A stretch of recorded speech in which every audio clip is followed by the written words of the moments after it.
Hi, I'm Robin. And I'm Bill. Welcome to Not the Retirement Show, third Journey series. This week's segment is entitled Unraveling the Mess. Now, I'm sure a few of you are wondering, well, what mess are we talking about?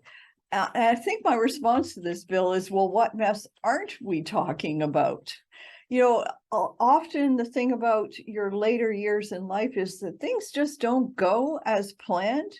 And things tend to change and situations can feel beyond your control. That could be on a personal level, that could be with a family relationship.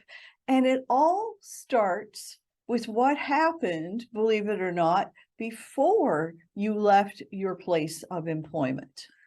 Well, I think it means the comparison, the difference, if you wish, between expectations and reality. In other words, before you retire, you've got expectations of what your life is going to be like, the good things and, perhaps some of the bad things. You're getting older, maybe health is starting to become an issue.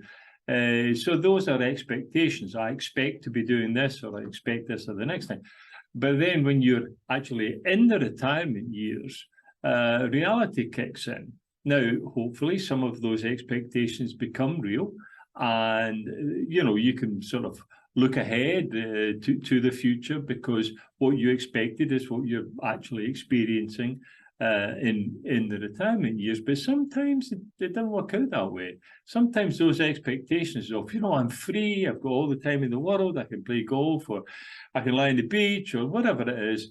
All of a sudden, when reality kicks in, you maybe don't have enough time to play golf, or you do have plenty of time, but you get bored, or you can't be bothered lying on the couch much longer. Any number of things. These are all personal issues, of course. So sometimes the reality, when compared up against the expectations, prior to going into retirement, sometimes those can get a little bit messed up, to use your word. Well, I completely agree with you. And if you don't have a clear plan, a clear vision of how you're going to spend all your time, I just wonder how your expectation and your reality could ever hope to line up. But I actually think for me, there's something more to this. When I refer to the great ball of stuff, if you've lived a nearly perfect existence in your working world, and you have always been positive and happy and optimistic, and if you've had a challenge, you've embraced it and you've learned from it and you've let things go, well, then your ball of stuff, that negativity, that angst that's running around inside you, that might be very, very small. However, people who've had big careers in particular, you've taken big risks. There have been challenges, there have been situations, there have been personnel conflicts. And because you need to get on with the job, you have a tendency to just push all those problems down inside you. You don't really spend the time addressing them, analyzing them, and getting over them. Those just become things that can affect your reaction, your outlook on life as you move forward, and particularly in retirement. You can land yourself in a place where all of a sudden the world's your oyster, but you at the same time are still carrying around this very negative, very skeptical, very withdrawn attitude based on your work life experiences. Well, I think you submerge a lot of things, especially as you get older. Submerge is a great word for this. Yeah, you drop them down into the subconscious level. It's not that you eradicate them; they're not gone. It's just that you're not opening that door today or tomorrow or perhaps ever. So, but they are there. They're still there. I think the biggest aspect of that, ball that you're talking about, is the fear, and I think it's a fair word. It's the correct word to use, of getting older. I think a lot of people consciously understand that they're getting older. Yeah, that's fine. I mean, that's common sense. But that biological change as you get older finally starts to kick in. And yeah, you can submerge it for a while if you want, but and I think that's a fear for a lot of people. Oh my goodness me, I'm not going to go backwards. I'm not going to be 25 again. I'm not going to be 45 again. I may not be 55 again. I'm just getting older. And I think for a lot of people, they're scared of that. There is a fearfulness. I don't think there's anything wrong in that, but you can't change that. That's the way it is. That's life. You move along. Every day you get older. Every year you get older. So I think that upsets and concerns quite a number of people. I agree with you. This is a perfect example of the kind of thing I'm talking about. But here's where you and I perhaps differ a little bit.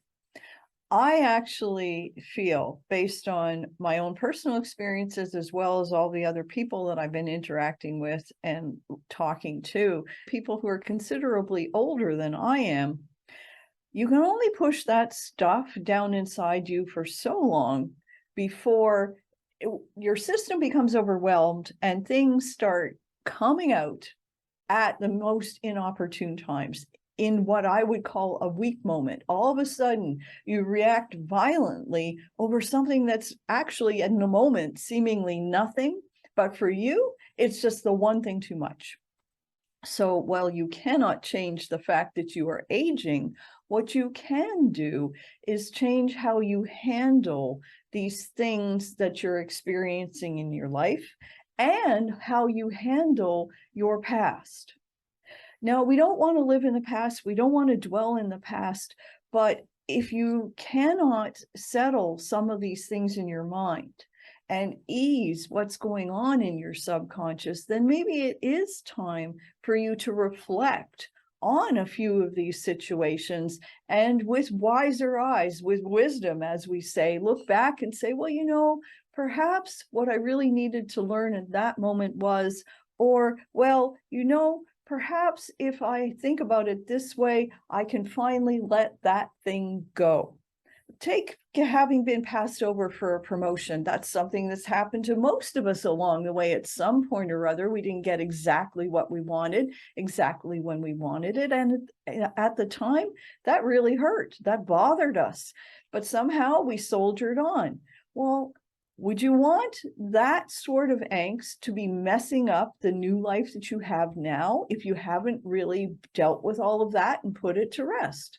Well, I also think that there are certain, I'm not sure if fear is the right word, but there are certain things in life that trouble you, especially when you are in the workplace. Some people you don't like, the job that you don't like, you're not getting paid enough, you don't get, as you say, the promotion. All of those sort of things do build up in you. And I think as you're approaching retirement, you start to realize that, time is running out to make the bigger money or get the bigger promotion, etc. And that creates a concern inside of you. It may not be a fear, but it's certainly a concern.